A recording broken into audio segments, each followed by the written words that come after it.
Oh, this is gonna be a good one. Oh, this is gonna be a good one. All right. Hello. Hello, everybody. Hi. Hello. Hello. Hello. Hello. Hello. What's up? Hello, Welcome hello. to the Saltcast. Oh, okay. Let me get my intelligent look on. Welcome. Yes. Hello, everybody. Welcome to the Saltcast.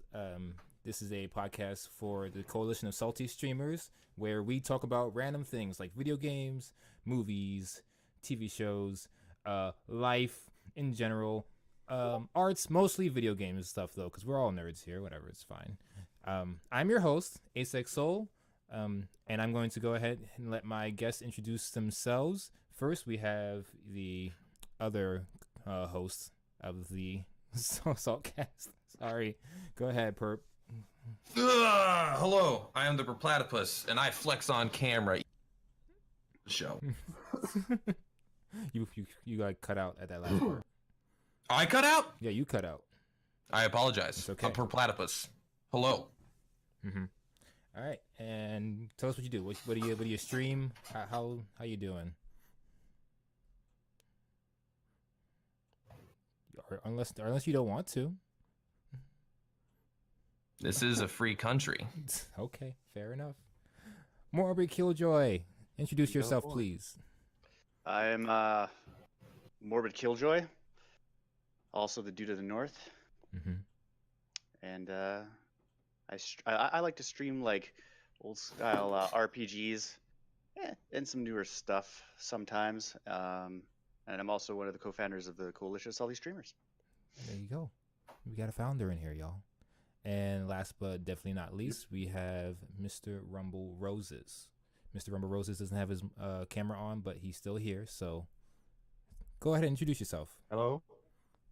Hi. Can I be heard? Yes, you can be. You're heard. Okay. Hey, all my fellow Rumble Maniacs. It's Mr. Rumble Roses here.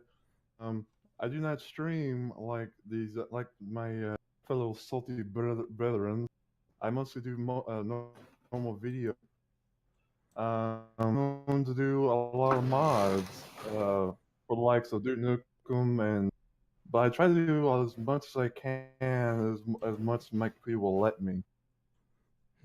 Okay. Thank you very much. Can I interject? Go ahead. Did you ask me a question that I ignored? Yes. I did not hear you ask me a question. I thought you asked Mr. Rumble Roses to introduce himself. Oh no, I was telling you to tell everybody else, what do you do? What do you stream? And I was like, oh, he didn't answer. I guess he doesn't want to say. So we're just It came off real dickish in hindsight. I was like, I didn't even know I was asked a question. I was too focused on me being cut out and checking my volume settings. But you know what? Do you want to tell people now? I don't. I just stream games. I do what you guys do, or at least what Morbid does. Okay. And I ignore questions. Fine. Jeez. All right. And again, everybody, welcome. All right. Welcome. That's Welcome. Sorry Hello. if you missed any donations, if you missed any follows. We're going to be talking heavily and not paying attention too much to chat.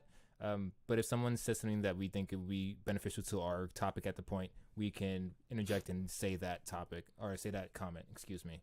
So, all right. Hey. Yep. Happy anniversary, CSS, y'all! We did it. We made it to 1 full year. I got a quick question for Morbid. Yep. Morbid, how does it feel being a co-founder of such a small group that's turned so big? It feels amazing. I'm sure you guys heard from Soze or Narpaka at some point that we kind of just started it so that the three of us could kind of get together and chat, and then from there we just it's turned into this amazing community of amazing people like you guys yourselves. Oh shucks. That do these things to bring everyone together, and you guys are the backbone of this here community. Everyone. So, Yes. So we're the backbone. Who's the head? Who's the legs? Who's the legs? I'll be the legs. I just want to say we have too many backbones. It's not practical. Well, no, because each person's a vertebrae. We're just a really tall giant. And how many vertebrae are there in the body? I We're don't like know. that. We're like that guy from the Holy Grail, the knight. They're all of his limbs cut off, but we're still, feisty. We're just Tell me the all first one. spine and head. That's right. Exactly. All right. That's all. And also, I have a question for Perp also before we actually begin. Perp, it's been a while since we did any sort of stream. I mean, any sort of podcast stream. I just wanted to ask you, as a host for the Coalition of Salty Streamers Saltcast, how do you feel about this being like your 4th episode, and like, how do you think it's progressing? Think it's going well? I feel good about it. I will say I don't feel like that much of a co-host since you do all the work and I just consistently show up for the episodes. If But- you weren't here, though, I wouldn't. It'd be really hard for me to actually do all this. You actually make it a lot easier. Well, thank you for, making my ego even bigger than it already is. I feel good. I really like the Saltcast. It's my favorite things that the CSS does as a group for sure, or like even individually as what I stream is some of my favorite times because I just like talking a lot. Yeah, you do. That's correct. All right. That is not wrong. Rumble Roses. How do you feel about being part of the CSS for a while? Like, what are your feelings on the entire group? Be as honest as you want. Hello? Policy, after all. Oh, okay. Say it again? The honesty is the best policy. Yeah. Yeah. So how do you feel about CSS? I like it. I mean, I was not expecting, to be honest. I mean, because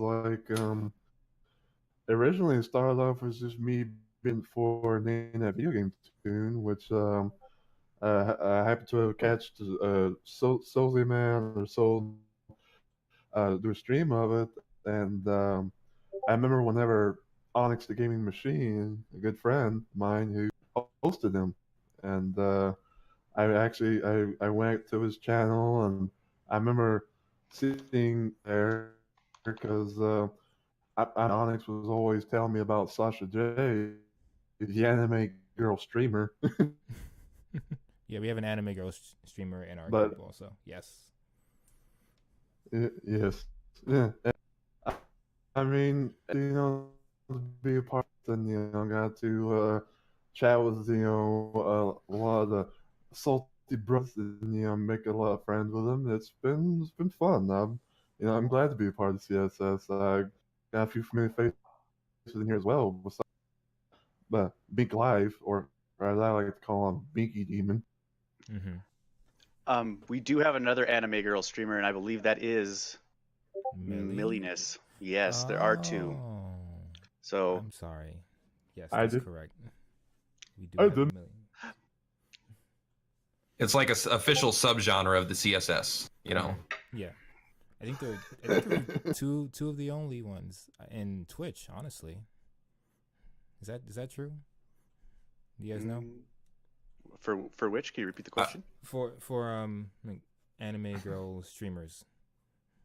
'Cause I looked Hmm. around to see if there are any more. I couldn't find any more, but I think two. I will say I've not done enough research to give a confident answer. Okay. That I would have I to. have not. I have concur not with her. either. Okay, well, that's fine. All right, so So again, Sasha's the only one that I know of because I talk about her. yeah, but there's also Millie, which everybody should follow both of them. They're both great people, and actually, everyone should follow everyone in CSS because we're all cool. I think so, at least. All right. All right, let's put someone on the spot right now. Mhm. All right, Karn, who aren't you following? Get to it. Oh, I like it. This is good. This is fun. All right, so let's get on with the topics then, because we have like a limited time now. So let's do this. Let's So, do it. First topic is video game news. This is just a segment where we talk about different stuff going on in the media today, for video game wise. First thing I want to mention is, hey y'all, Reggie is retiring from being president of Nintendo America. I'm gonna miss that Ooh. guy. What do you guys think about him? Was he cool? Did you not like him? I thought he was alright. I don't. Who doesn't like Reggie? I mean, I've It's met people Reggie. that don't like Reggie. I'm That's their not. friends They're anymore, wrong. but- They don't understand his entire thing is like a bit, right? It's like a soup. Like there's I'm leaving Nintendo and the title that made me happy for so many years, but I'm keeping one more. a That sounds Nintendo really fan. Like the whole thing's like a big bit, but it's still like it's like warm and humble and like modest, and it's like it's kind of like fatherly, but also he knows he's pretending to be a fake TV dad. I love Reggie. Reggie's fantastic. I can't wait to join you guys on the I don't battlefield of personally Fortnite. know Reggie or but When But I'm Fortnite pretty sure finally all- makes it. What do you say, Rumble? I was just saying I don't know too much about the guy, but I'm pretty sure he will be missed. But I see like little bits there about like the guy retiring and then having the last name Bowser or something. Oh yeah, the Yeah, new Mr. guy's name Bowser. is Bowser. Is his last name. So that's Pretty what I'm nice. looking at. Yeah. Yeah, Like it's pretty good.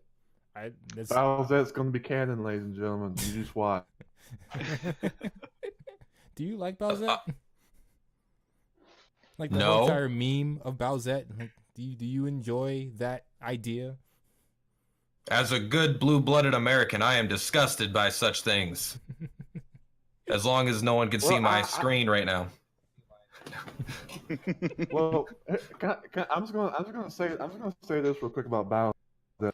I was gone offline for about like a month, due to some bug issues. That's all I'm gonna say.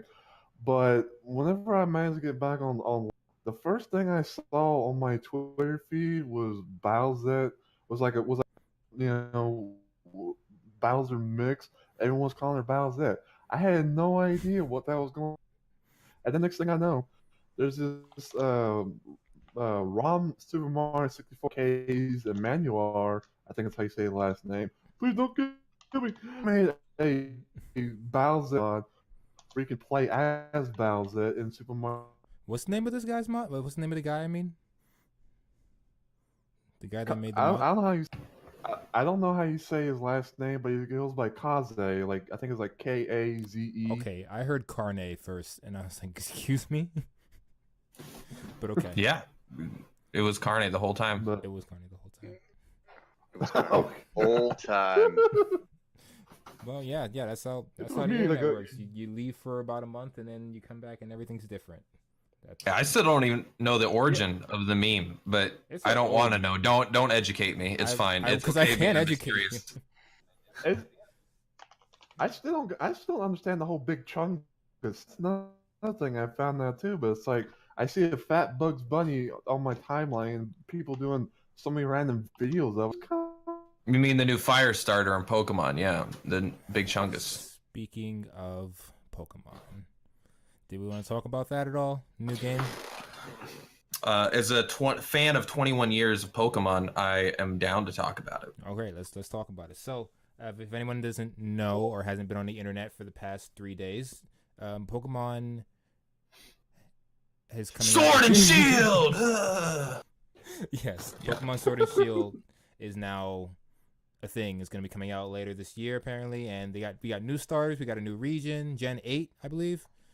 Yep. Anybody know what they're going to buy? Are they going to buy a game? Are you guys going to buy a game? Morbid, Rowan I'll probably buy both. I'll probably buy Sword because I like to poke things. You know, I'm happy you said that because I'm 100% getting Shield first, and Sword people are a bunch of posers. Yikes! That's all I'm gonna say. I was gonna get Shield because I like Shields better than I like Swords anyway. What about you, Rumble? I don't know. I mean, honestly, I'm probably. I mean, no offense. I don't. It's just some things I probably ain't gonna always get. So you don't want to get it? It hurts my soul, but you know what? I respect you. At least you're not a sword player, you know? I mean, Could be there's also- worse. There's also Gun, right? Isn't that one of the ones they're coming out to? Yeah. That's gonna be the new legendary, the third version. This Gun. I like it. All right, so we got to be real about these starters, right? Okay, what are the start? What are they against? Sobble, which is the water Sobble, type. Scorch Bunny, and Grookey. Yes. All right. And I'm just I'm gonna gonna say, go okay, ahead we and just can- say I'll go last. I'm a fire starter type at heart, so I'm gonna have to buy both of the games, and one of them's gonna be Scorch Bunny, obviously. Even though I don't want to do Scorch Bunny because it just looks like another fighting type. It's clearly the worst of the three. Yeah, it is the that's worst fine. of the three. But if not that, then I got to go with Grookey because I'm curious to see what that's going to be like. The drummer Pokemon has stolen yes, the my drummer. heart. My heart beats for the drummer. Mhm. Grookey gang, Grookey gang, Grookey gang. You know. Oh my God, I can't believe. Judge the bunny for the win. Scores Bunny, okay, and then I Morbid. I always go with the grass type. Grookey gang. So Yeah. Right. no one's here Sobble. Why is no one here Sobble? Sobble is a very strong second, and if I see the final evolutions of all three, and Sobble is a giant like crying lizard, I'll have to pick that over the drummer guy. But I do believe. as the first stage evolutions, Grookey gang all the way. I really want to see what Sobble's going to turn into. I'm curious. That's the one that looks most like a Pokemon to me. Everything else. Because he sobs. That's his thing. He's a crying water type lizard. So if he goes from like sob to weep to like, you know, I don't know, like coughing like to wheeze. devastated lizard, and it just and it's. I would love that. I would have to take that. Sobble changes to weeping. Weeping changes to Okay. depression. I like it. Yeah. It's a metaphor. The freshman is super effective. You have to get it. You have to be there. I really like the aesthetic of the world for this new game coming out. It's Great Britain based, and I don't like how it seems like very linear, but maybe that's just me. Maybe you get to go around more often, but we'll see. So, did you say it was Great Britain based? I think. Maybe. Yeah, I think Am it's supposed to be wrong? like London based or So the- whatever, like that countryside. The only thing that's not going to be dry in that game is Sobble. Yeah, yeah. The humor's And going to that- be dry. No, I'm just kidding. That's how come he could turn invisible, right? Because he's like the only not dry thing in the environment. He has to hide. All this head cannon is adding up. This is perfect. This is all good. And what do you think the legendaries are going to be? People have been saying that it might be like wolves because of the logos. I hope they just like totally screw us and it just Aegislash.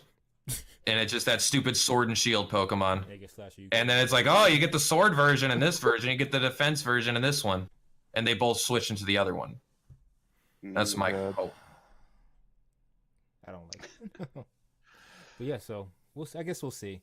Another thing that's come. Oh yeah, there are a lot of games that came out this year, like in 2019 / partly 2018, a little bit at the end of the year. Smash came out. Smash is a good game. I like Smash Brothers. I also very much like Joker. Going to be the first. What do you call it? The challenger packs. I probably like that more than I like the game itself. So you don't like playing the game at all? I think it's a good game. In fact, I'd probably give it like a 9 out of 10. But that news is I like more than I like the game because that's 10 out of 10 news. Mm-hmm. Go ahead. I've never played Smash. I've only So played Rumble. Smash Bros on the 64. Which one did you say? Oh, only 64? Oh my God! How do we have a 50% smash ratio in here? I mean, I played That's crazy. 64. I played 64 a lot, but I haven't played the new Smash for the Switch. Well, That's that's fine. Did you see? pretty fantastic. Ace is definitely the most experienced, though. I heard that he was like spanking people across the field. I will From what's- say this. Spanking I and do smash. Play a lot Yeah. of Smash, but I still don't think I'm nearly good enough because of all the necessary moves that you should be able to do as a basic thing. I don't do. Z is better than I am. So is Neo from Van's stream. But yeah, okay. I guess I'm pretty okay. What I do want to say about Smash though is that if they don't have as one of the starter packs Sora from Kingdom Hearts, I'm gonna be so sad. To counter that, if they have Sora, I'll be really sad. That's fair. I'll I think those are both valid opinions to have about that. Mm-hmm. I feel like that's a 50-50 split. I could agree. Okay, let's be real. Do we actually think Goku is coming? No. He's already in Jump Force. That's yeah, Jump but Force. I they think- have everything in Jump Force. I think that Joker completely blew open the door of possibility because no one saw that coming. But I still don't see it. Like nobody from an anime so far is in Smash. At least I don't think. Yeah, As I far would say it would be as far as I'm weird, counting- but I don't think it's that crazy. out. Like in my head, it's more possible than ever before because Joker. It was such a out of left field pick. Oh yeah, I remember you talking about that. How it was just kind of blew your mind because it was just out of nowhere. They're just like, yeah, Joker's gonna be in this game. It's like, oh, okay. Like everyone was like, oh, it's gonna be Persona 5 on Switch, Smash character. What? I guess I gotta go buy the game now. That's what my friend literally said. He goes, I don't like Smash, and then Joker came out as like a side thing. I guess I gotta go buy the game. That's it. Exactly. You gotta support it. Like, I love Smash. I'm not very good at it. And like I do the same thing I always do. I play, I have a good time. I try to get kind of good, you know, by going through some of these fights online. I win some, but then I like watch a video. It's like, here's the introductory techniques you need to learn for competitive Smash. And then it's like, it's Z dash canceling, you know, and air jump and dot. I'm like, screw this game. I can't play it. I hate all the techniques. I just want to use Smash attacks all day. I just want to press the B button and then kill people with it. That's all I want. As soon as one person gets a little too good, the game instantly becomes not at all fun. That was me with Marvel vs. Capcom 3, the fighting game. Because if you mess up once, that's it. You're in an infinite loop of combos, and you can't play the game. But God, it's silly. it's a really fun game if someone's on your level. If you and someone else are like roughly the same skill, it's like so good. But then once there's that little gap, someone knows what, like how to edge guard even, or how to juggle. You're like, this isn't even a game anymore. I'm just being slaughtered. Mm-hmm. Basically. Would you say you're just being spanked? Yeah, I would say you're getting spanked and smashed. Yeah. Smashed and smashed. Yeah, that's appropriate. Let's see what else. Oh, we have to. I would be remiss if we didn't talk about this. So, Apex Legends. I don't play that game. Are we gonna pull up our game times? I bet I win since I'm the only one that's played it. Played which one? Or Apex Legends. Apex Legends, yeah. Oh yeah, no, I haven't touched that. No. Rumble, have you played Apex Legends? I have not either. No. Okay. Well, so we've got 1 out of 4, No. but I have to say this real quick that Apex Legends did beat Fortnite on Twitch for 2 days straight. That's how successful it was. it was beating it on Twitch for like over a full week straight. I think it's still really? ahead. Oh, really? Okay. So Apex Legends is, if anyone doesn't know, it's, what is it? Perp, you played it. You can explain it better than I can. Apex Legend is right now below Fortnite, but it was above it even yesterday. Mm-hmm. Well, it's a battle royale. Yeah, and basically it's a battle royale, but it's a first person, which I really like. I just like first person a lot because it doesn't incentivize camping in general because you kind of have to keep moving. Mm-hmm. And you can't like peek corners like at all. You have to put your body out there in order to do it. So the battle royales I played PUBG, which I really liked a lot because even though it is third person, I just like the slow paced nature of the game, and getting vehicles and being silly was fun. I never liked Fortnite at all. No matter, I just don't like PUBG? I don't like building. I'm sorry? You like PUBG? Yeah, I know. I love PUBG. That's the one that I played for a long time. Mm-hmm. I don't like building in Fortnite, and that's like literally the entire game. So it just wasn't for me. And I liked Fortnite when it first came out, and it was like, oh, you play Fortnite? Okay, sure. Yeah, the fake game. Like, play PUBG. And everyone, when it was not cool to like Fortnite, that's when I liked it. Once it became super popular and people got really good, it became unfun. Mm-hmm. But Apex Legends is by far my favorite battle royale. It's just kind of like if you took Overwatch and made it a battle royale in a lot of ways. It's very fast paced. There's different characters, each with their own strengths and weaknesses. They're not so extreme as an Overwatch where they all have different health bars and different like armor to shield ratios. Everyone has the same baseline stats and movement speed, but then you have a passive, an active, and an ultimate. And so these characters all have their own stuff. They have a guy that would kind of be Reinhardt, but it's because everyone has the same baseline stats. Like, you all have the same health. There's no armor or anything. He's actually the least tanky character in the game because he has the biggest hitbox. Mm-hmm. But he does have like a shield ability, and he has a passive shield on his gun when he aims down the sights, things like that. It's really fun. I've played it for 63 hours since it came out. Is what according to what I see. Jeez. I've quite enjoyed the game. It doesn't work very well on stream, and I'm not very good at it at all. I'm terrible at first-person shooters. But overall, just like a very... It's a game that I was like, I have no interest in at all. And then some people talked about it, and I was like, all right, maybe I'll check it out. But it's still a battle royale game. And then it started getting a lot of hype. Like I didn't play the first like week and a half, and then I was like, all right, I'll download it, and I was very, very pleased with it. Super, super fun. So you recommend it for everybody to get? 100%. I mean, it's free. That's true. It is. It's a free, very fun battle royale game. I think it's the most fun battle royale game because it's good. It's not slow paced like PUBG. It's very, very fast in movement speed. You don't need vehicles to get around the map. You could very easily run everywhere. And it's always squads of 3. Right now, there's only squads of 3, so it's always 3-on-3 fights, which have a very interesting dynamic. Especially because you can be carried by a good player, or you could help carry your team and feel good. And then there's all kinds of different abilities going off. So it's a very cool feeling just in general. It's very rarely just like a one-on-one fight, because you always have someone backing you up and they have someone backing them up. So you have this really cool dynamic. Wait, what do you think, Morbid? Would you get the game then? I'm gonna go with maybe. I personally just dislike Fortnite.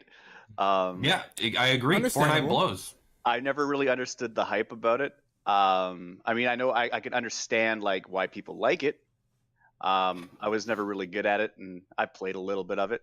As for Apex Legends, I don't know. I've thought about getting it because it's free, but then I also thought, hey, why do I want to give EA the time of day for a free game when they can't even give me a good new like Knights of the Old Republic, you know? Well, I will say one thing that's crazy is it was like a weekend after I started playing, and I was in my Discord, and I was like, I don't know what universe I jumped into, but I'm excited for a paid battle pass in a free-to-play EA game. And I'm genuinely excited for the new battle pass to come out, so I can give them money to unlock new cosmetics. Are you really? It's alien. Yeah, I actually am gonna. I'm gonna buy that day one, 100%. And it's insane. It makes no sense. Rumble. It's a really fun game. Rumble, would you get the game? I'm sorry, I didn't mean to cut you off, Morbid. I don't know about Apex Legends. I mean, because currently right now my computer is not really like the best thing for like type of games. I mean, the only thing I've ever come close to was playing another ROM hack by the guy K's called Fortnite 64, which basically is like, you know, you're able to build platforms and stuff in Mario 64 to help you get that. But other than that, I mean, I'd give it a try if I had like a good computer. But sometimes battle royales are just kind of like, eh. It's a hard game to run for sure. It's not the most friendly on lower end PCs. Is it on PlayStation or is it just PC? It is on PlayStation and Xbox. Okay. Yeah. I think they might have cross play. I don't know. There's some rumor. I don't keep up to date. I just play on everything on PC. And why would you want to cross platform that when PC? Why would you want to? I have no idea. You're clearly at a disadvantage if you're not on PC. But there are different gun metas, but depending on the like console versus PC. Like PC, the Wingman is basically king, but there are other guns that are apparently better on console because it's easier to deal with recoil and stuff. I don't know. There's different gun metas, I know, for the different versions of the game. I mean, for me, I could talk about what I like about the game more. I could talk about this game for a little while. I've 60-something hours in like 4 weeks. I bet you can. But I think for me, for Apex Legends, I think I might try it one day. It's just that the Battle Royale thing for me also, it was kind of getting old because most of them are just shooters. But Tetris 99 is a Battle Royale, and I love that game. I can talk about that one for a while too. I've been playing that for since it came out. It's really fun. You guys know about Tetris 99? Is that the yeah? That is the Battle Royale style Tetris? Yes, that's basically what it is. And I frequently watch videos on it. It's super, super interesting because there's a whole meta behind it, and no one it doesn't tell you what the meta is. You just have to learn it on your own by just playing. It's really fun. I watched a guy had a 9-hour video on YouTube of him getting 70 wins in a row or something. He's very good at Tetris. Mm-hmm. But it's not just being good at Tetris. It's also being good at attacking people. So okay, so in Tetris 99, you're obviously fighting against 99 other people. So there's 100 of you, I think. Yeah, there's 100 Yes. of you. So There's 98 others because there's a total of 99 characters. okay, to 99 characters, got it. So when you play the game, you have to be good at Tetris, yes, but everyone's had 40 plus years to get good at Tetris now. So if you're not good at Tetris, then fine. But there's also the aspect of attacking other players and like sending them blocks or sending them trash, where if you don't like you, okay, how do I even explain this? This is Well, I could say from what I've seen, you could like choose, you could attack like the leader or something like, or random characters, and you Yeah, could choose so- kind of what to send. there are 5 people on like and in every battle that are the top of the leaderboard at all times. They don't tell you this, but there's at least 5 people that are like really good, and they are the ones that make the pace for any game that you're in. So if they're doing very well, then you have to try and get matched up to their level. What Okay. happens is when you aren't one of those 5, all you're doing is just surviving. You survive by attacking other players and trying to get them knocked out. If you don't get them knocked out and they knock you out, obviously you're out. But you can do a thing where you can change your target, and you don't know on the scoreboard who's winning or not. You only know by how good they're doing. So you're only fighting one person at a time. So when you switch from one person that you're fighting to somebody else, if they start just sending you lines over and over again, you're like, oh crap, I need to not fight him, and you can like switch to somebody else.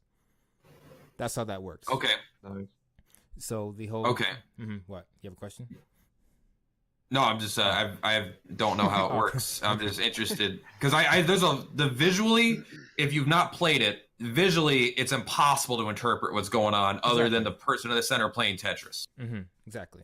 So so there's a thing that happens where if it gets to the 50 or so people left, blocks start moving faster or slower, but it depends. If it gets to 50 and everyone else is not really trying to attack other people and they're just trying to do their own game, the Tetris game, like in general, knows this and starts sending blocks way faster. So if you guys are trying to slow down the game will speed itself up.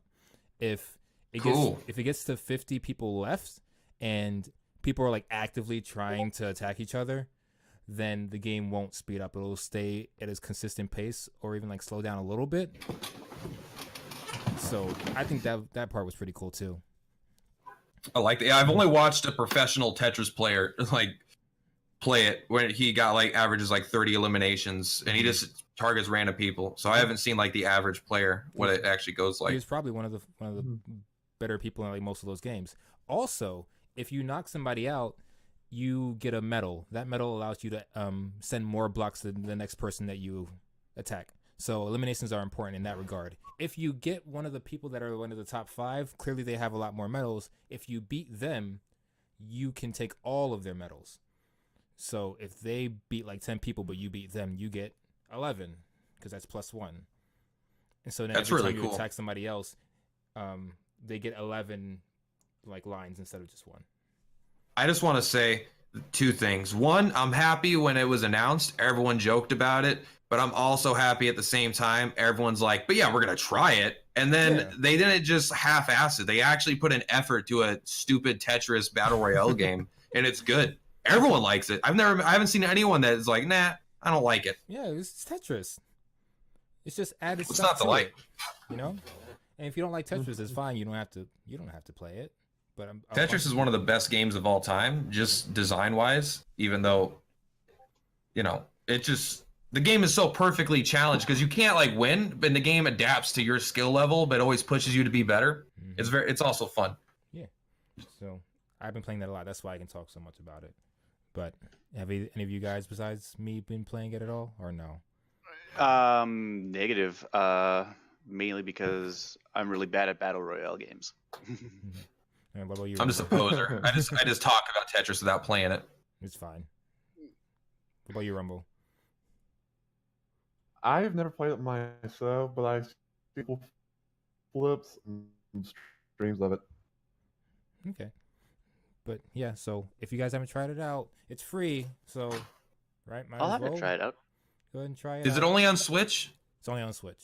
Oh well, So I it's don't not- have my Switch here. I can't play that anyway. Oh, well. Then. Yeah, it's so you have to be paying for the online service, right? As well. Yes. I think it's free if you have the online service on Switch. So yes. So I guess technically it's not free. It's still like kind of free. It's like $5 a month to play. Say it again, Rumble. It's like free-ish. I was just saying it's like free-ish. Yeah, free-ish. There you go. But so yeah, that's Citrus 99. What other games have been coming out that you guys are really excited about? I can start with Morbid. What have you been playing that just came out? That just came out. If anything.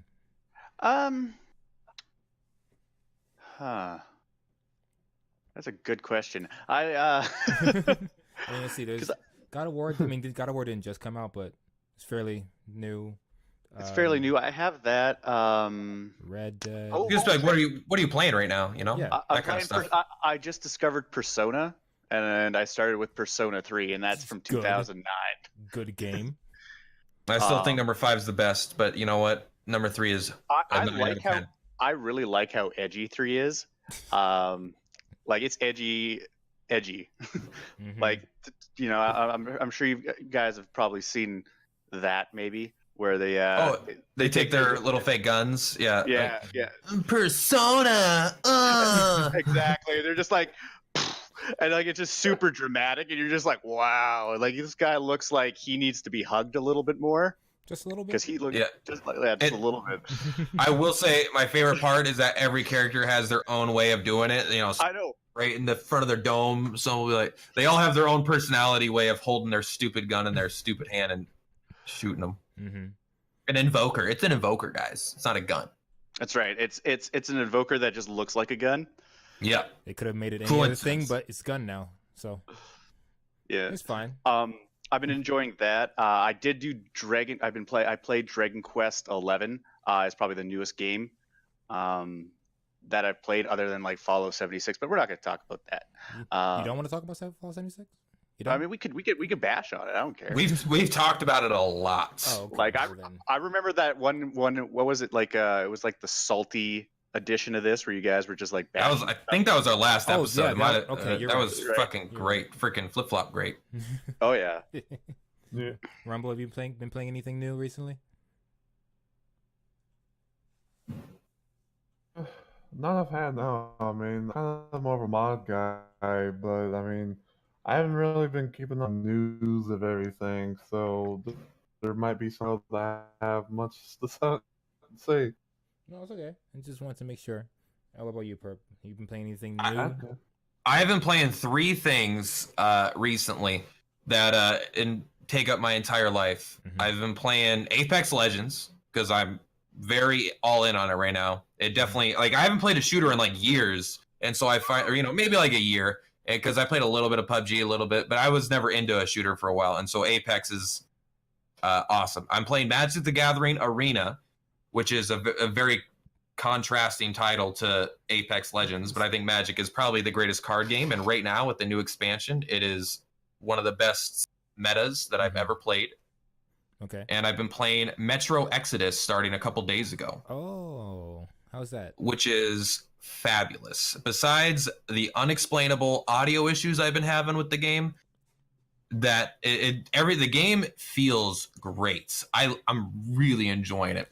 Can you tell us what exactly it's about? I don't know what it's about, and I don't know What if it's a about- sequel or a prequel or what. It is, from what I could pick up from I can't really hear voices in the game, even though they pick up on stream. I can't hear voices. I don't know why. But from what I've picked up, it's the third in a series of games, and I have no idea who these characters are or what they're doing. They don't seem to care. They are Kingdom Hearts 3 in it. They don't care if you don't know. They're just going to go forward with the story. So I basically don't know. I know we're like, hey, we're leaving Moscow, and we're going to this other area, and this train is going to be how we get there. And it's like BioShock 2. Every now and then, something's going to stop this train. You're going to need to find out and explore this area to get the train moving again. Okay. But you're fighting monsters, you're fighting dudes, all kinds of different and things. One of my favorite aspects of the game actually is One, everything's contextualized, which I really, really like, kind of like how Persona 5 does it, where you're not using like, oh, potions, you're using medicine from the doctor and this kind of medicine, or, you know, you're getting fake model guns from this model shop. Like everything's contextualized in a world. This is kind of like that, where like your map is like a clipboard you pull out. When you go into your inventory, he pulls out his backpack and you open it up and look in there.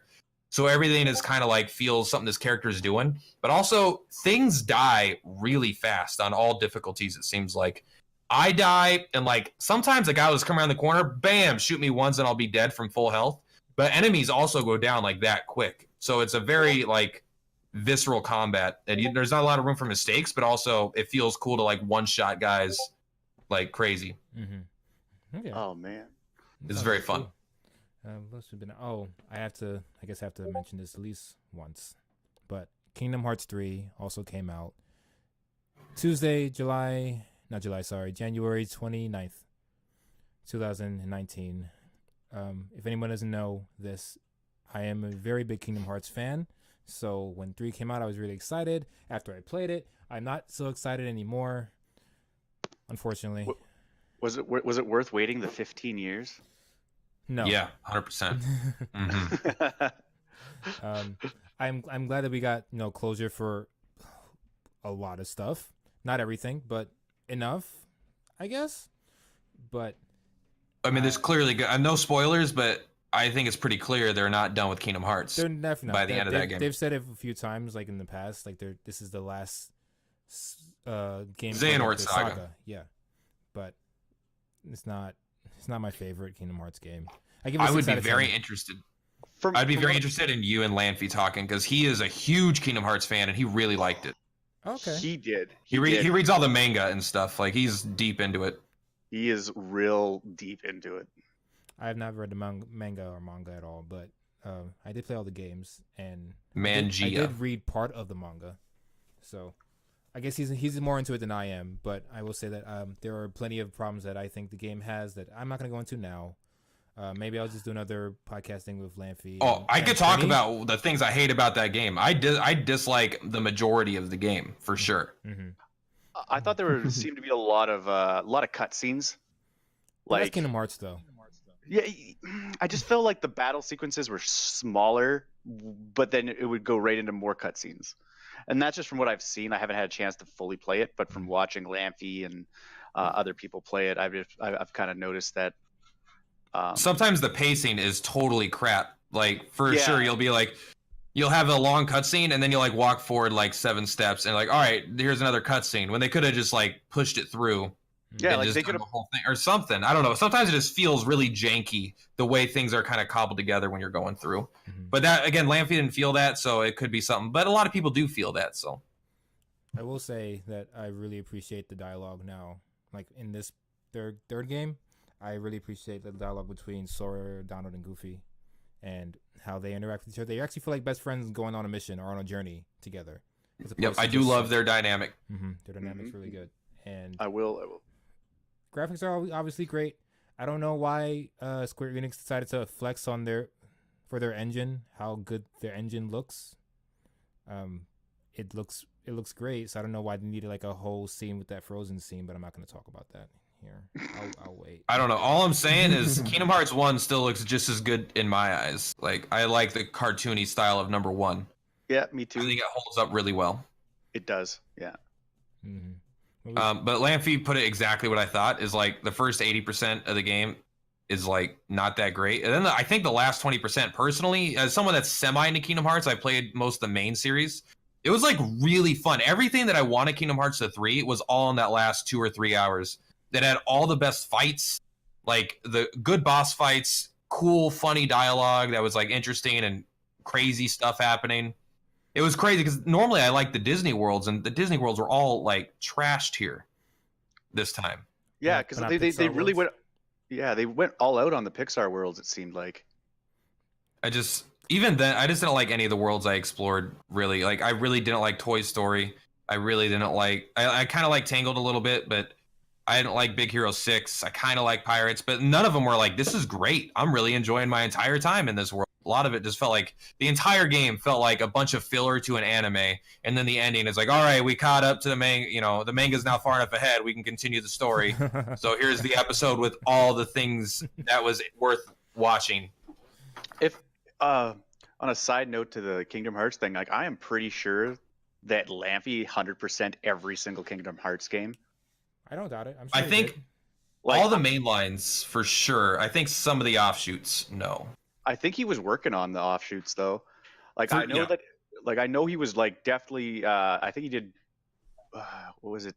Birth by Sleep. I think he 100% that. I think he was working on 3D. I don't know. He was doing most of them. I think there was like one or two, like the mobile game, or like some weird ones he wasn't going to do. But anything that was like remotely important to the story, he's 100%ing. Yeah. Oh, he did 100% them all. I On knew he did. PS4, all the PS4 ones, Oh yeah, they're they're on on there. and also Yeah. Recoded. Yeah. and because they didn't 3.8 have. over two. I thought it'd be really cool to have those games like actually playable on PS4, Oh, they'll but no. It'll be on Kingdom Hearts 3.5. Yeah. That's what they're 3.5 releasing. over 82 Darkness and Light Fusion. Ha. Did they ever have? How many times have they remade Kingdom Hearts 1? Is it on a couple collections? It is. Yes, they made it. They remade it twice. So it was literally Kingdom Hearts Final Mix and Kingdom Hearts 1.5. So I think there's. Was it? Did they do a 1.8? No, that was 2.8. that was 2.8. Yeah, they actually did 2.9 in the big. If you play Kingdom Hearts 3, it opens as 2.9. It's like the prologue to Kingdom Hearts 3, which is they had some really good meta jokes throughout the. Kingdom Hearts 3 was pretty self-aware. Kingdom Hearts Prime and- is good. Like the opening sequence was like Kingdom Hearts 2.9. just Exactly. like- Yeah. Are you freaking kidding me? It was pretty, they always talk about how dumb Sora is. Everyone's making fun of Sora the entire time. Because Sora is being dumb, just a little bit. I am just so upset that I got no closure on Sora's mom from Kingdom Hearts 1. Did he ever Sora- finish did the he- dinner? No. Did he ever finish? Did she let the dinner get cold? What did she go on with her life? I What didn't was see for any dinner? of these houses. What was for dinner? Yeah, Was it I'm fish? honestly upset. I thought for sure they would bring back at least that moment, but they're just like, Yeah. hey, Sora has a mom, and for 2 lines in Kingdom Hearts 1, never referenced again ever. That's right. Does he have a dad? Does he have a dad? I don't. Who Somewhere. knows? Yeah, somewhere. Spoiler: it's Xehanort. Oh my my god. Xehanort was Sora's mom the whole time. What? Mine. Oh, retcon it! Retcon it! They'll put No, it in. Kingdom Hearts doesn't retcon. Everything was planned from the beginning, which is why it's such a cohesive and well-written story. Mom is I so always- smart. Wait, hold on, Rumble, are there any like Kingdom Hearts mods that you've been interested in, or have you heard anything about Kingdom Hearts 3? I've never played Kingdom Hearts, so if there's any mods for it, I wouldn't know about it. I mean, I've seen a little bit, I think, from like Shadow Ronin, but I've never played them myself. Do you seem like something you'd be interested in at all? I don't know. I mean, I don't follow Kingdom Hearts. I never really played them, so I can't really give much input for mean, the game. That's okay. Like if you ever do play them, you don't have to worry about trying to make sense of the game because the game itself doesn't make sense unless you play all of them. So unless you're And planning even to do then, that, it's really hard. yeah. You know what? I think Kingdom Hearts 1 is a pretty self-contained story. It is. And I agree. I think it's by far the best Kingdom Hearts, but I'm the only one that thinks that still. So You're not. No. Thank Kingdom you. Hearts 1 is the best one. Kingdom Hearts 2 to me is the most fun. I could see that. But that's just me. So yeah, last thing we can talk about here real quick is hey, PAX East is coming up. Anyone here going to PAX East? Anyone here going to PAX Woo! East? No. No. No. Cool. No, Mainly because we're a bunch of losers. I personally can't go. I mean, okay. Oh, But- sorry, Canadians. God. And it's like I can't even. They won't even let me into the country to go to it. What? Hey, man, games it's are coming PAX out? Prime or bust. I mean, there's also PAX. Isn't there like a Canada PAX thing? I don't know. I don't That's know. a fake. That's a fake one. If you can get in with paying with loonies and toonies, that's not real. It's probably in Toronto, someplace. I'm not traveling. I'm not traveling like 3/4 of the country to go to PAX. Nah. That's fair. But okay. I mean, like maybe when I get down to the States, I might start going to conventions and stuff. Are you coming down to the States? I will be as soon as they let me in. Yes. You know, let's go into detail. Tell us about the immigration process, Morbid. Every personal detail. Do you want to know? Like, you want my numbers? Like all the things? No, I'm good. Oh, thank you. Oh, We appreciate it. is that jam jelly? Oh, you're actually just assisting. Oh, wow. Yeah. Wait, you gotta wait. You gotta do it. You're on camera right now. You gotta do it. Mm-hmm. Pickles. I opened the thing. I opened the jar of pickles. You're like the Powerpuff Girls, and she's like the mayor from Townsville. Perfect. That's right. Yo, what's up? That's right. And also, real quick, what other games are coming out that you guys are excited for? Anything? I don't have anything in top of my head. I guess except The only thing. go ahead. Sorry.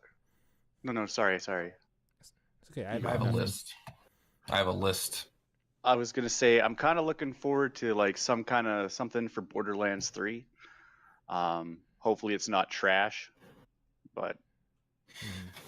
I have a list of 10 games I'm excited for. How many would you like to hear?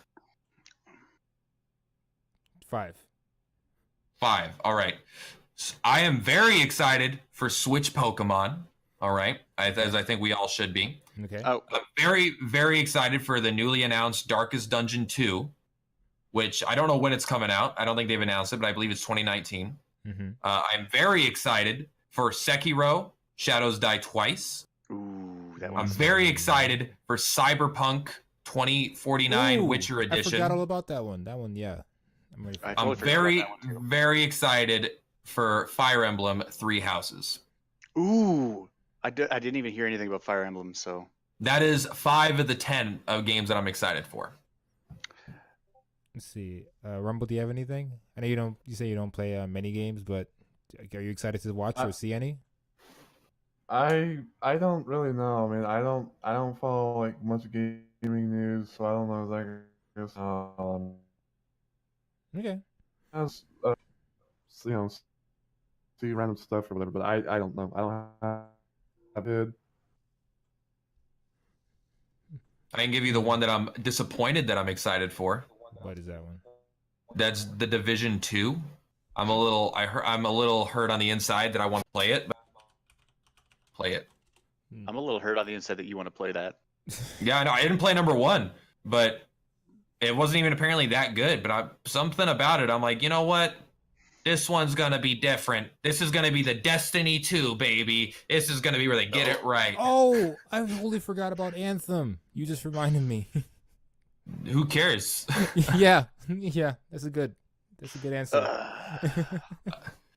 Should we talk about That's- it? No. It's like, would you like this free-to-play game that is completely fabulous, or would you like the $60 buggy mess that is not worth it?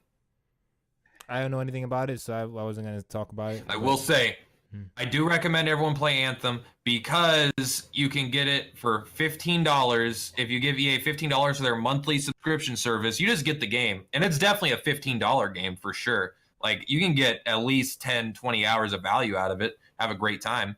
I don't think it's worth $60 in its current state, though. Well, and there you have it. There you go. That's Anthem. I believe I decided for. I think Sasha said it in chat. Ghost of Tsushima. I really. Yep, that's on my list. really like that one. There was one on Switch that I'm trying to remember. It was like Daemon X Machina, which is just a robot fighting game. I like robots. I like mechs. I like all that good stuff. So then also with that, Astral Chains on the Switch, I'm really excited for too. So Astral Chains is one I'm not sold on yet, but we'll see.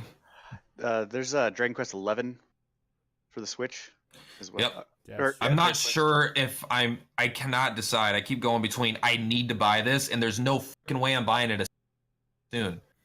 No, I'm hoping that for people that already own it, they'll like release the new definitive edition stuff for the PC as like a Maybe. I DLC. think they announced that they're not, Uh, but I also really want it on Switch over PC.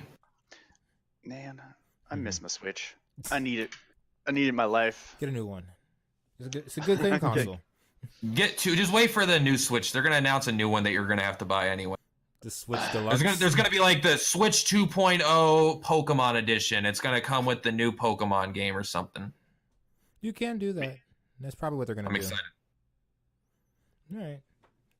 So, any other gaming news that you guys wanted to put out there real quick? Nah. Yes. I mean, Death Stranding looks interesting. Until I know what Death Stranding is about, Oh, God, I can't crap. get it.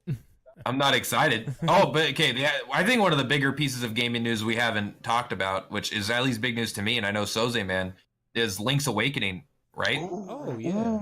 Yeah, That's yeah. on my See, top but 10 list. That was a remake, so I didn't think about that. Because Link's Yeah, Awakening is really good, yes. I've never played it. The only Zeldas I've played are Ocarina of Time, which I am not a fan of. I also played Seasons, some Game Boy one, and then I played like a lot of Breath of the Wild. And Breath of the Wild, I think, is absolutely phenomenal. So I'm excited to take it back to like a more classic game, but with probably some newer inspired things in it as well. Plus, apparently, the story in Link's Awakening is surprisingly like deep and hard hitting for a game that came out at that time period. Link's Awakening was really good, in terms of storytelling for back then. I'm very excited to play it for the first time. Is it as good as Earthbound story? It depends on what you want out of a story. Yeah. It's fair. I bet it's not as silly. But okay. So, that's it for gaming news. We're gonna go on to the next topic. The next topic is, hey, we all like video games here, so I'm sure we all have had games where things were impactful to all of us. Like scenes, music, characters, anything like that. So I guess the first question I want to ask all of you is, hey, name a few games that have been extremely impactful to you story-wise. Okay. Who are we addressing first? I guess we can go, Rumble, Morbid. do you have any ideas? Okay, Rumble. Well, I grew up with Duke Nukem, and I really liked the game, and I would say that Duke impacted me as a gamer and the gameplay. And another thing would also have to be like classic Mario games, especially like Mm-hmm. So which Mario game in particular? Well, I mean, like growing up, I was known to play a lot of Duke Nukem 3D, and I am a Duke guy, as you can clearly see in my profile image thing. But I mean, Duke was the one main game that had a big impact on me, and kind of got me into gaming more. And I'm more of a classic guy more than like a modern guy. Although like I will try some modern games, but I probably won't be like doing them all the time or whatever. Yeah, makes sense. What's your favorite Duke Nukem line? That's Saltcast appropriate. I can't really think of anything off the top of my head, but like I said, Duke Nukem was the one game that started me off mostly, then kind of got me into gaming, and then and then like over the years given a copy of Doom, the classic ones, and Doom I is a played. good game. You're right. I like I'm Doom. here to kick But, yeah, ass and chew bubble gum, and I'm all out of gum. That's pretty good. That Yeah, was good. I played a lot of Doom. Yeah, it was. Like a lot of mods for the likes of Doom. I mean, but I also try to play like Rob. I mean, I'm just more of an old school gamer, but like I'm also known to be just mod gamer / ROM hack player, whatever. So All right. Well, for Soze Man and for Onyx, I've got balls of steel. Again, that's really good. Wow. Be a voice actor already. Yep. I will. Someone get me a job. I have no incentive to do anything myself. Well, Get you- actor Michael Merchant in here. Tell him to get me hooked up. That's right. All right, what about you, Morbid? What's some For games? For me, I'm gonna have to say the Suikoden series. The what one, series? two, Suikoden. It's a Suikoden. JRPG. Yeah. Okay. Yeah. It is probably the most impactful on my person, like on my very soul. I have put countless hours of time into it. It has one of the best soundtracks, and some of the best storylines that I've seen in like any kind of JRPG. I mean, I would even put them on a pedestal above like the Final Fantasy series in terms of storytelling. At least the first two games. Okay. Yeah. They definitely hold like a special place in my heart. What's a favorite line that you have from that game? From any of the 3 games? My favorite line would probably be from Suikoden 2 when Luca Blight makes one of he's like the ultimate like bad guy villain. He's like a super super bad guy. And he makes this one person in a village like walk on their hands and knees going as a pig. And then he goes, "Die, pig!" And then he has like this big evil laugh. And it's not voice acted because it came out like 1995, 97 or something like that, right? So just the dialogue for it leading up to that point, I'm not doing it justice, by the way, was very like wow, like this is the moment you knew this dude was the biggest douche.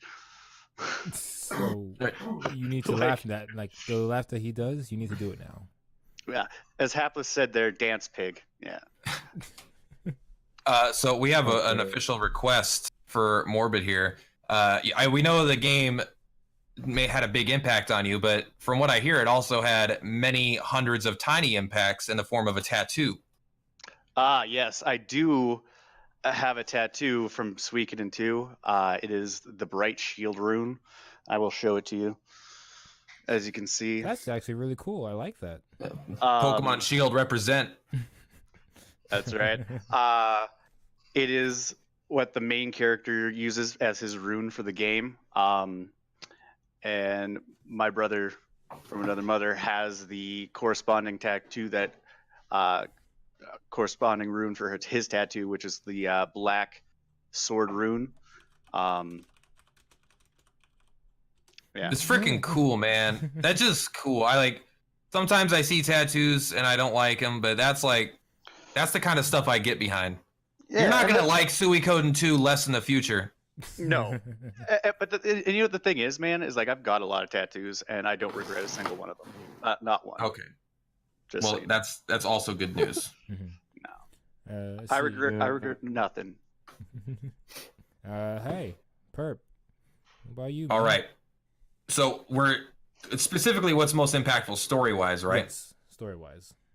I mean, there's obviously like a lot of really good ones, but if I have to pick one that actually stands out story-wise, that made me go like, what?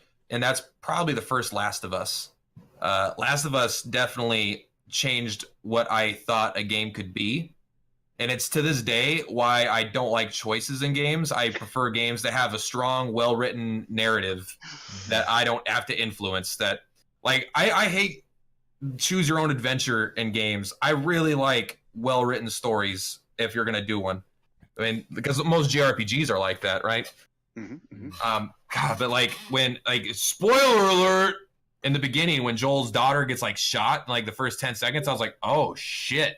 This is like, it hit really hard. And then the character development throughout the game was incredibly good because you've probably played the game because it's old at this point. It was like game of the year. But then like the point where at the end where I was like, they're going to make me choose, do I do the right thing or do I do what I want to do? Do you let Ellie become this whatever cure and let her die, or do you like you're supposed to, or do you do the wrong thing that you want to do and save her life?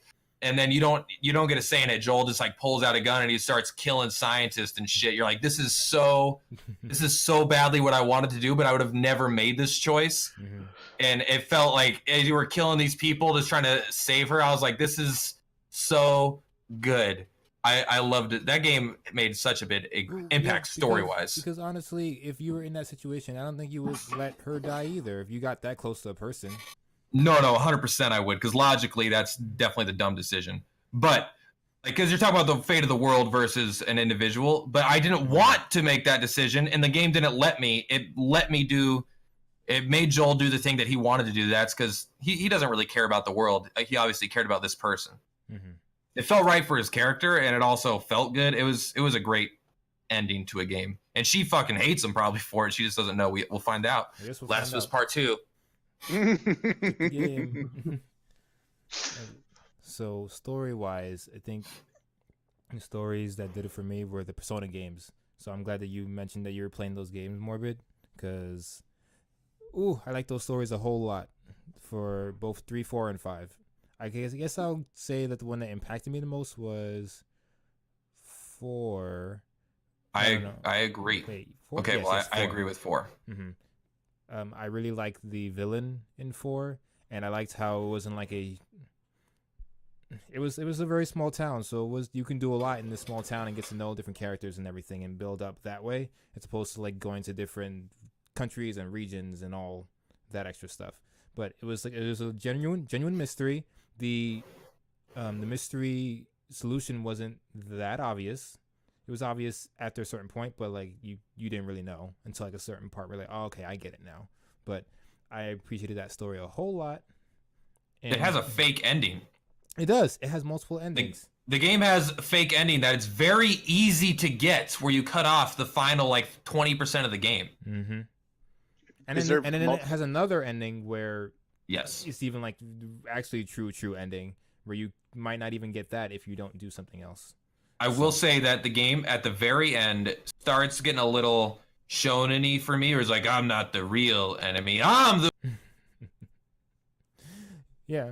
It's kind of like that, but the entire journey is like freaking phenomenal. It's definitely, I think, the best Persona story, even though overall I like 5's characters more. Mm-hmm. I'm really looking forward to doing more Persona. Like, it's really good. I'm honestly surprised I never heard about it. I recommend playing on a hard difficulty because it really brings the entire game together. Like, there's so much, you're on a time limit and the battles are tough and stuff, but when you have the added difficulty, it makes you use these systems. You really care more about not just using your time to get all the social links, but like, how can you make sure you're ready for combat? How do you make sure you have enough money for this? What weapons to upgrade? I just think it makes the entire game a more complete project if you struggle for the fights. Okay. Especially in 5. 4, I don't think is quite as much, but 5 felt like a totally perfect experience on the difficulty I had it on. Mm-hmm. Mm-hmm. Okay. So another question that I had was music-wise for all these games that we've played. Is there any game where you're just like, yes, that's the music that I want to listen to all the time? Or yes, this music impacted me the most for this particular scene? Because I know a lot of music has to come with the scene for it to be impactful. I mean, I know the definitive best video game soundtrack, if that's what you're asking. I mean, go ahead and say it. It's Final Fantasy VIII. Yeah. It's got the best soundtrack of any video game of all time. Mm-hmm. Okay. So then what part of Final Fantasy VIII did you think was impactful the most because of the music? I will say Man with the Machine Gun. That part I was like, oh, like impactful because of the music. I don't know, but it's just like you really feel those boss fights, man. But okay, I get like I think it's the best. Final Fantasy VIII is the best soundtrack of all time. But if you want to talk about actually the most impactful moments in specifically to music, is probably Persona 5. Some of those boss fights that has the absolute perfect vibe. I think River in the Desert against in some of these fights is just it makes you feel this fight in a way where it's a turn-based RPG, but it doesn't feel that way, man. You feel like on edge the entire time with just the perfect like emotional buildup of the song and with the visuals and the talking. That's probably top of the line as terms of impactful moments, even though Final Fantasy VIII is the best soundtrack. I love River in the Desert Everyone should. so much. I listen to it weekly. Oh gosh, it's so good. Like the first time it plays, and you have to, and they go, "Hey, all right, time for you to go and beat this person now." And you go into the what do you call it? The Palace. Palace. Yes, palace. You go into the palace and you're like going straight up to the boss for the first time, and then song plays. I can't wait for a Switch release, and I hope it's another definitive edition that gives me a good reason to play it again. Mm-hmm. Other than I could don't even talk to me about Persona When Joker 5. comes out on that might Smash, I hope it has Yeah. all the songs associated with it too. Or at least that might legit be my favorite game of all time. Period is Persona 5, which is crazy because normally nostalgia beats new, but I freaking love that game. Mm-hmm. Morbid. For me, for music, I would say, man, I will. You know what? I'll just say I honestly like the music from Suikoden 2, especially when you're fighting Necklord. Show my chest again. Don't need to answer. Just show him my chest. The music there is really awesome. It's kind of gothic-like, vampire-esque gothic style because you're fighting some dude named Necklord who's like a vampire. is that a nickname or is that his real name? Necklord. His name is Necklord. And for those of you guys that don't know, Arpica has one of those neck pillows that we dubbed and named it Necklord because he always looks so comfortable when he uses it, like those airplane pillows that go around your neck. Oh my god. Awesome. That's like the best worst name of all time. That's really good because that's like a nickname you make up for. Look at Necklord over there. Yeah. He's like, my name is Necklord. Oh, exactly. Like we named it Necklord. But no, the music for that is actually my BRB screen music for my stream, which is pretty cool. It's pretty hype. It kind of starts off sounding like a Mortal Kombat, which is kind of weird, but then it gets better. Mm-hmm. Okay. And it just has to do mainly with like the song kind of like takes place when you gotta go like rescue these girls from like the evil vampire. It's like a cheesy version of like a Dracula story, like a more cheesy version of it, I guess. I don't know. All right. Anyway, yeah. That's good. Rumble, do you have any songs that you think are really impactful to you, whether it be from Duke Nukem or any other games you played, classic games? Well,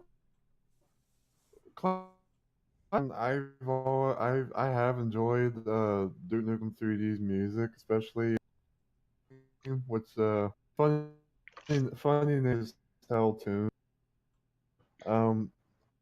I did enjoy like from the 64. Sorry, say it again. You enjoyed what, 64? The Super Mario 64. Oh, Super Mario 64. Okay. Oh yeah. That's a good Yeah. one. It is a good one. Yeah, Right. and whenever those music, the music from that had some good stuff. And if I was to go into the modern age, I would say like Doom 2016 has some kick-ass music, no doubt. And then there was Bindi and the Ink Machine, which has some good stuff. And the last one I would say would have to be. I'm sorry, we missed that last one. You cut off for a second. Say it again. I was saying that Sonic Mania was the last. Oh. That's a game that I just don't talk about platformers, and because I don't play them, but that's a genre that I still love from afar, from a distance. Sonic in general. It's a good game. Yeah. Go ahead. Sorry, I didn't mean to cut you off. Oh, I was just saying that like I played Sonic Mania so many times, and I've played a whole lot of mods for it as well, and it's just a game that like I'm tired of it. It's just it's all fun to play vanilla or mod. Did you have a favorite mod at all for Sonic? Oh, wait, actually no. What is your favorite Sonic game to mod or to watch mods do? Well, I play a lot of Sonic ROM hack. For Mania, I would say one of my favorite mods is Sonic Mania Heroes, where you could be able to play as three different characters, or whether you play as the same or two of the same but one different, or you could just play like any of your favorite characters out of the main five.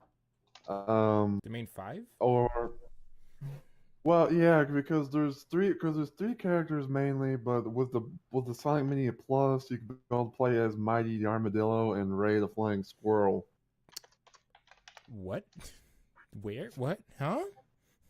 Dude, catch up on your Sonic lore, I'm bro. so behind on Sonic. I gotta read the manga again. I am. You gotta behind. reread that fanfic. Just There's a flying squirrel and a. Oh, okay. I mean, Tails is basically a flying squirrel. I guess that's why I don't have a Sonic hat yet, because I'm not caught up with the lore. But okay, continue.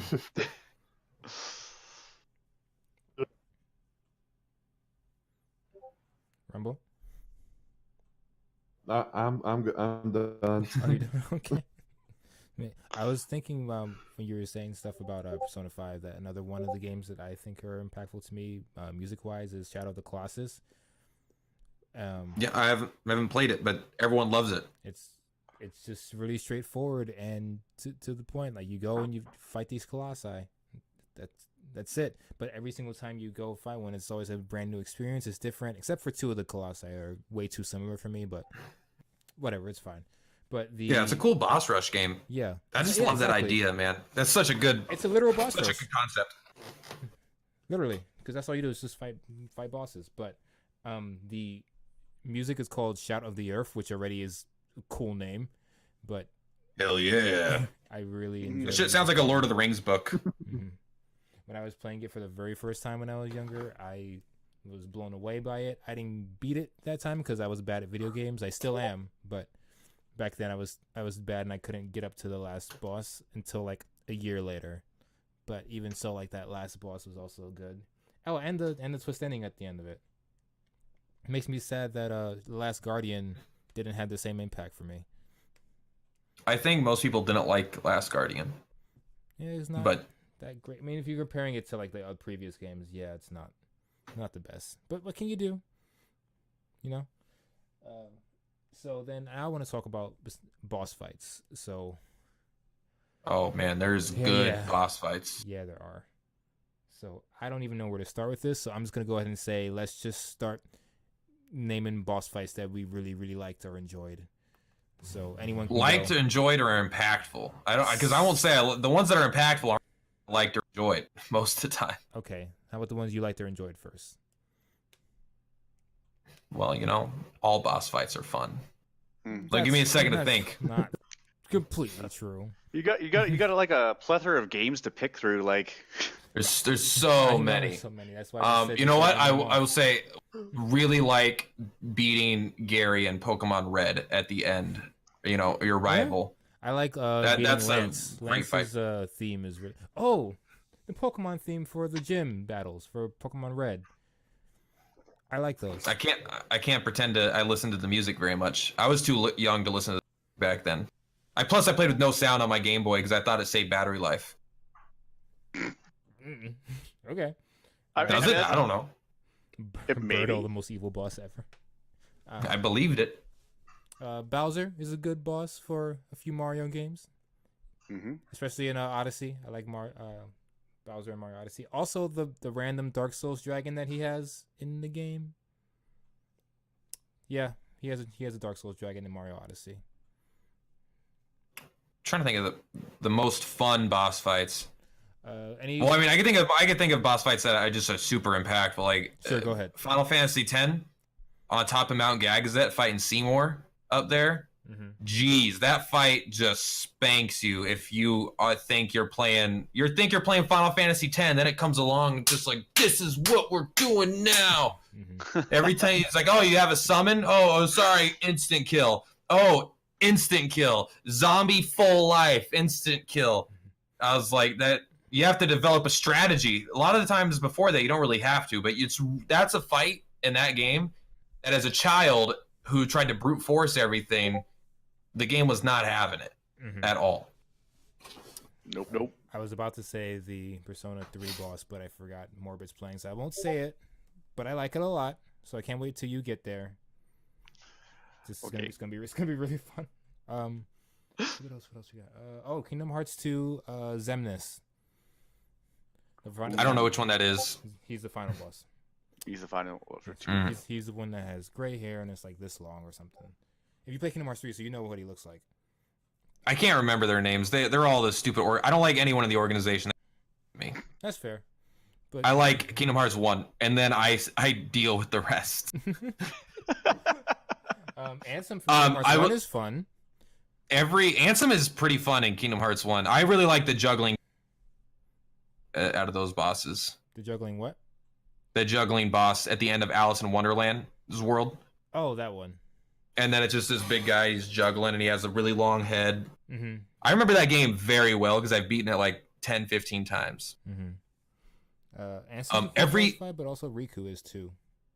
Oh man, that might actually be the best fight in the game, that Riku fight. I just like the one-on-one dope fights, equal footing. Heart.